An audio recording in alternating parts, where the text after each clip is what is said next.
Денеска во средните училишта во Македонија се полагаше вториот дел од државната матура, изборен предмет. Државна матура изборен предмет полагаа и матурантите од средните училишта во Кочани.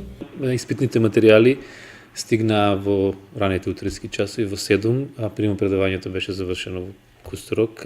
Учениците, атестаторите ги добија испитните материјали во предвидениот рок. Отворени се сите училници, испитни простории, имаме пријавено 207 ученици, од кои што најголем интерес пројавија за предметот англиски јазик,